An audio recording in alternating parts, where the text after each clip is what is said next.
વલ્લભની વાણી સામાન્ય જીવો ન જાણી શકે. આ તો સાક્ષાત ભગવત સુધા છે. અનધિકારી ન સમજી શકે.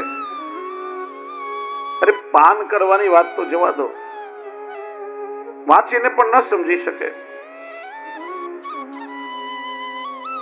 સૂત્રાત્મક વાણી છે. મહાનુભાવોની વાણી હંમેશા સૂત્રાત્મક હોય, વિસ્તારાત્મક ન હોય. શાસ્ત્રમય નો વિસ્તાર જોવો પડે. મહાનુભાવોની વાણી ગહન હોય, ગૂઢ હોય, સાગર સમાન હોય. અર્જુનને પ્રશ્ન કેટલો હતો, યુદ્ધ કરવું કે ના કરવું? ભગવાને આમ આદેશ પૂર્વક કહ્યું, યુદ્ધ કર, હું તારી સાથે છું, તો કરવાનો હતો. એના માટે આટલા મોટા 17 અધ્યાયના ઉપદેશની આવશ્યકતા નહીં હતી. પહેલો અધ્યાય અર્જુન વિષાદ યોગ છે. 2 થી 18 17 અધ્યાયમાં ભગવાને જ્ઞાન, કર્મ, ભક્તિ, પ્રપત્તિ બધું સમજાવ્યું. છેવટે કેવું પડ્યું, સર્વધર્માન પરિત્યજ્ય મામેકમ શરણમ વ્રજ. અર્જુનને વ્યક્તિગત ઉપદેશ અપાયો છે, પણ આજે જેને જે જોઈએ બધું ગીતામાંથી મળી શકે. આ જગતનો કોઈ તત્વ વિચાર એવો નથી કે જે ભગવદ ગીતામાં ના મળી શકે.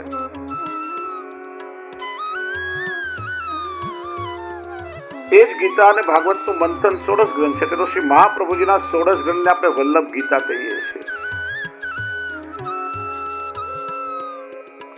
કોઈ પુષ્ટિ જીવના ઉત્કર્ષનો એવો એક વિચાર નહીં હોય કે જે શ્રી વલ્લભની વાણીમાં ન મળી શકે. સૂત્રાત્મક વાણી છે, પણ કૃપાથી સમજાય.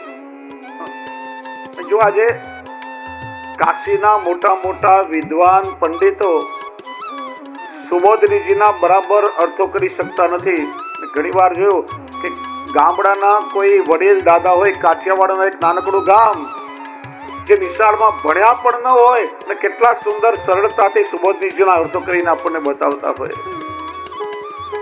એટલે માનવું જ પડે, કૃપાનું કારણ છે.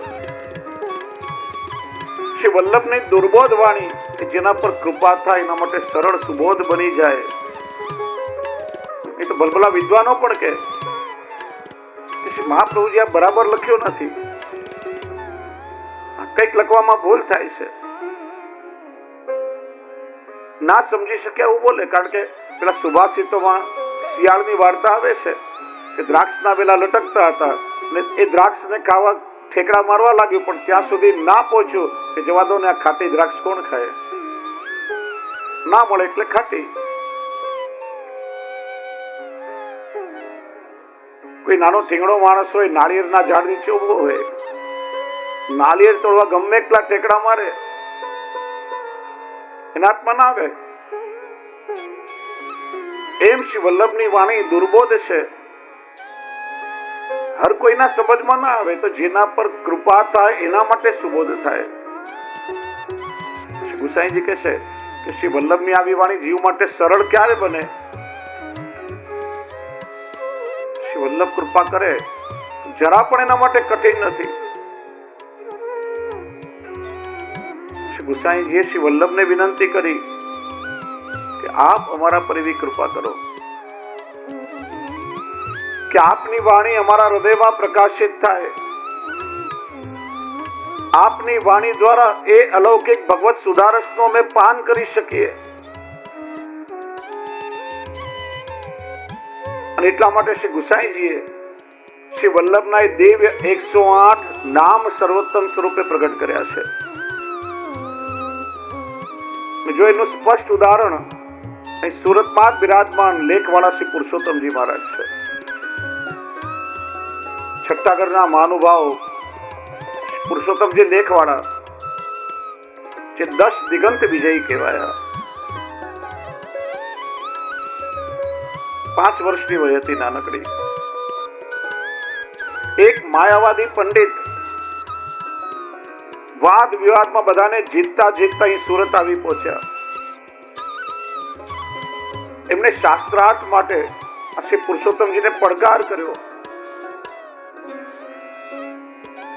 વાદમાં મને હરાવો અને નહીં તો હાર સ્વીકારી લો. પુરુષોત્તમજી ગભરાય, હું તો જે નાનો બાળક છું, હું તો જે શાસ્ત્ર ભણ્યો પણ નથી ને આટલા મોટા વિદ્વાન પંડિતને કેવી રીતે જીતીશ? ચિંતાતુર થયા. ત્યારે આપશ્રીના માતુશ્રી આપને પોતાનું સ્વરૂપ જ્ઞાન કરાવ્યું કે લાલન, આપ ભૂલો નહીં, આપ શ્રી વલ્લભના વંશમાં પ્રગટ થયા છો. આપ સર્વોત્તમજીનો પાઠ કરો. શ્રી વલ્લભને વિનંતી કરો, આપનું બધું સ્વયં શ્રી વલ્લભ સાચવી લેશે.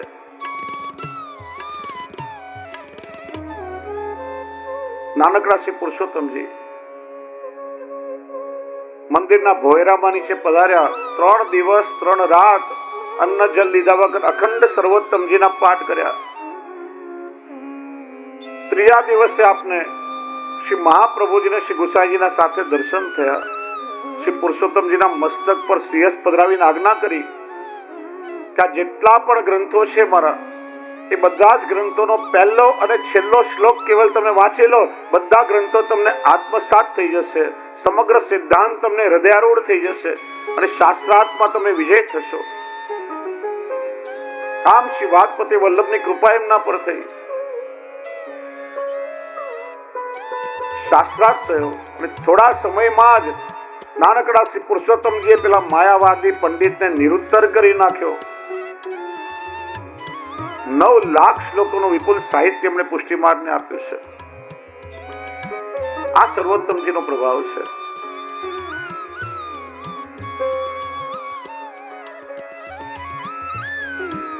ઘણા વૈષ્ણવ કહેતા હોય, શ્રી મહાપ્રભુજીનો ગ્રંથ અમને સમજ નથી પડતી, સુબોધજી સમજવા બહુ અઘરા લાગે છે, કઠિન લાગે છે, સિદ્ધાર્થ મુક્તાવલી સમજમાં નથી આવતી. આપણા આચાર્યોએ મહાનુભાવોએ આ પ્રકાર બતાવ્યો છે. ગમે તેવો અઘરો કઠિન શ્રી વલ્લભનો ગ્રંથ છે, પણ શ્રી મહાપ્રભુજીના કોઈ પણ ગ્રંથને સમજતા પહેલા તમે જો શ્રી સર્વોત્તમજીનો પાઠ કરશો ને, તો શ્રી વલ્લભની કૃપાથી એમનો ગ્રંથ સરળતાથી તમને સમજાઈ જશે. શ્રી મહાપ્રભુજીની વાણીને સમજવા માટે સર્વોત્તમજી આવશ્યક છે. આજે પણ શ્રી વલ્લભના બાળકોમાં તમને વલ્લભનો અનુભવ થશે.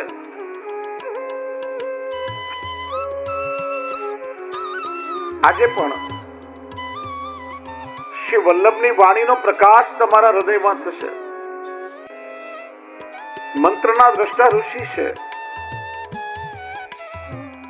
ઋષિ, છંદ, બીજ, દેવતા, એનો વિનિયોગ 5 અંગ મંત્રના છે. એના બધાનો પરિચય શ્રી ગુસાઈજીએ કરાવ્યો છે. આ શ્લોકમાં જ્ઞાન ધર્મનું નિરૂપણ થયું. કારણ કે ઋષિઓને પણ જે જ્ઞાન નથી, એ મંત્રાત્મક નામોનું દર્શન શ્રી ગુસાઈજીએ કર્યું છે. આ શ્રી મહાપ્રભુજીના મંત્રાત્મક નામો અગોચર છે. શ્રી ગુસાઈજીની વિપ્રયોગ અવસ્થામાં એનું દર્શન થયું છે. સંસ્કૃત ભાષામાં ઋષિની વ્યાખ્યા કરી આર્ષ દ્રષ્ટા ઋષય અથવા ઋષય મંત્ર દ્રષ્ટાર,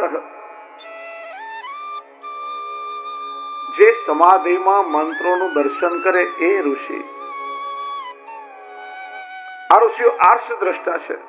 આર્ષ દ્રષ્ટા કોને કહેવાય? કે જેને ભૂત, વર્તમાન અને ભવિષ્ય ત્રણેય કાળનું જ્ઞાન હોય. ટીકાકારો સમજાવે છે ઋષિઓ 3 પ્રકારનો, આધિભૌતિક, આધ્યાત્મિક અને આધિદૈવિક ઋષિ.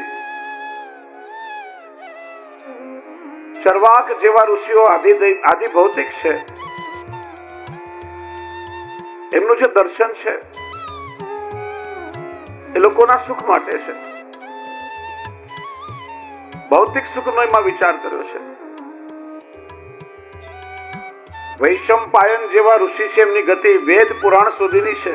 એમનું દર્શન આધ્યાત્મિક છે. એ આધ્યાત્મિક ઋષિઓ છે. શ્રી ગુસાઈજીનું દર્શન અલૌકિક આધિદૈવિક છે. જેને કોઈ પામી શક્યું નથી, પૂર્ણ પુરુષોત્તમ, અને એમની નિકુંજ લીલાઓનું દર્શન શ્રી ગુસાઈજી કરાવે છે. માટે આપ આધિદૈવિક ઋષિ છે.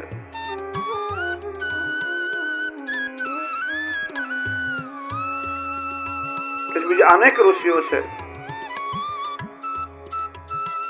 કેટલાય ઋષિઓએ સહસ્ત્રનામ, કવચ, કેટલાય મંત્રો પ્રગટ કર્યા છે, પણ એ બધા જ પહેલાથી જ વેદ પુરાણોમાં પ્રસિદ્ધ છે. જેની અંદર ભીતર હતા એને પ્રગટ કર્યા છે, પોતાના મનથી પ્રગટ નથી કર્યા.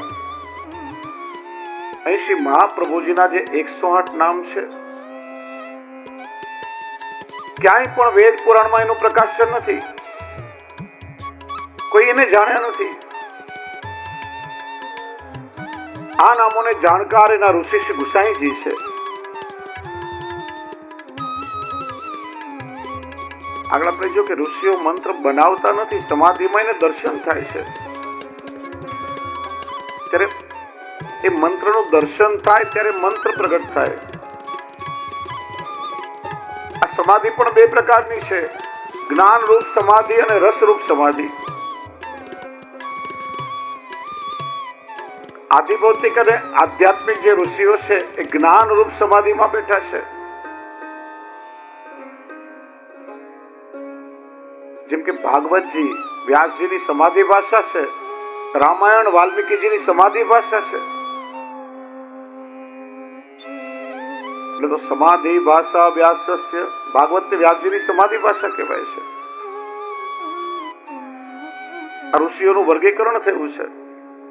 પૂર્વમાં જેમને આમ ટોચનો રાજ્ય વૈભવ ભોગવ્યો હોય, પછી વાનપ્રસ્થમાં આવ્યા પછી કે કોઈ પણ પ્રકારે સંસારમાં વૈરાગ્ય આવ્યો હોય, તપ કરવા ગયા અને ત્યાં ઋષિ પદ પ્રાપ્ત થયું, બધા રાજર્ષિઓ કહેવાયા, સપ્તર્ષિઓ થયા. જે બ્રાહ્મણો છે, જેને બ્રહ્મ વિદ્યા પ્રાપ્ત કરી, એ બધા બ્રહ્મર્ષિ થયા. અને આ રાજર્ષિ કે બ્રહ્મર્ષિની જે ગતિ છે એ સ્વર્ગ કે મોક્ષ સુધીની છે. પ્રભુના નિત્ય લીલા ધામમાં એમનો પ્રવેશ નથી. નારદજી છે દેવર્ષિ છે, એમની ગતિ પ્રભુના રમા વૈકુંઠ સુધીની છે. કે જ્યારે શ્રી ગુસાઈજી એમનાથી પર છે એ સૂચવવા માટે અહીંયા તું અવ્યય વપરાયો છે.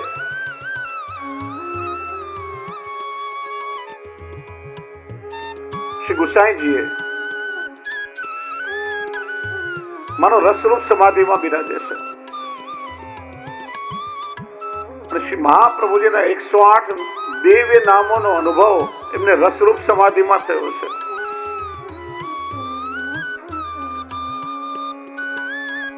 શ્રી મહાપ્રભુજીનું આધિદૈવિક સ્વરૂપ શ્રી ગુસાઈજી સિવાય બીજા કોઈ ન પ્રગટ કરી શકે. એટલા માટે આ સર્વોત્તમ સ્તોત્રના ઋષિ એ સ્વયં શ્રી ગુસાઈજી છે.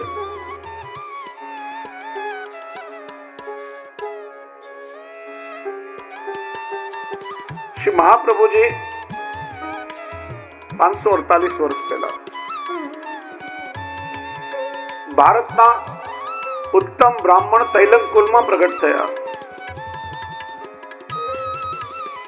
સમગ્ર ભારતની 3 વાર પરિક્રમા કરી, પુષ્ટિ માર્ગનું સ્થાપન કર્યું. આ શ્રી મહાપ્રભુજીના જીવનનું આધિભૌતિક દર્શન છે. શ્રી મહાપ્રભુજી વૈશ્વાનર અગ્નિ સ્વરૂપ હોવાથી જીવના અંતઃકરણને શુદ્ધ કરનારા છે. આ શ્રી મહાપ્રભુજીનું આધ્યાત્મિક દર્શન છે.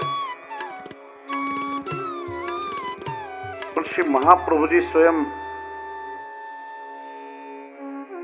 ઠાકોરજીનું ગોળ સ્વરૂપ સ્વામીજીનો ગોળ ભાવ આપમાં બિરાજે છે. ઠાકોરજી સ્વામીજીના મુખારવિંદનું તૃતીયાત્મક સાક્ષી સ્વરૂપ છે, રસાત્મક ફલાત્મક સ્વરૂપ છે. આ આધિદૈવિક દર્શન કહેવાય છે. અને આધિદૈવિક સ્વરૂપનું દર્શન કેવલ રસરૂપ સમાધિમાં થઈ શકે. જો ભગવાનના બે પ્રકાર છે, જ્ઞાન રૂપ અને રસ રૂપ. વેદોએ ભગવાનને જ્ઞાન રૂપ પણ કહ્યા છે અને રસો વૈશ્ય પણ કહ્યા છે. અને આ રસરૂપ સ્વરૂપનું દર્શન શ્રી ગુસાઈજીને થયું. પણ આ સર્વોત્તમ સ્તોત્રના રચેતા જે છે, ઋષિ છે, સ્વયં શ્રી ગુસાઈજી છે.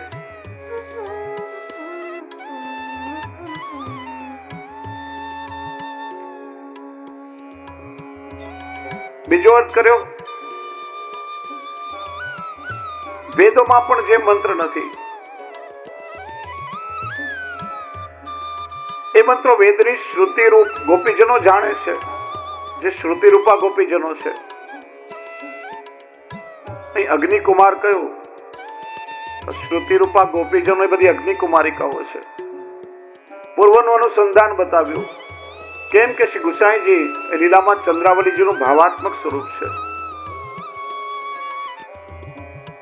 ગોપીજનોએ જે કાત્યાયની વ્રત કર્યું, કાત્યાયની મહાભાગે મહાયોગિન્યધીશ્વરી નંદ ગોપ સુતમ દેવી પતિમ મે કુરુતે નમઃ, એ મંત્ર વેદમાં ક્યાંય નથી બતાવ્યો. ગોપીજનોને સ્ફુર્યો છે.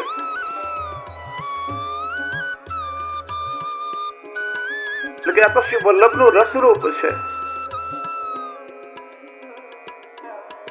અને એને પ્રગટ કરનારા એટલે ઋષિર અગ્નિ કુમારસ્તુ. અગ્નિકુમાર ચંદ્રાવલીજીનું સ્વરૂપ પણ બતાવ્યું.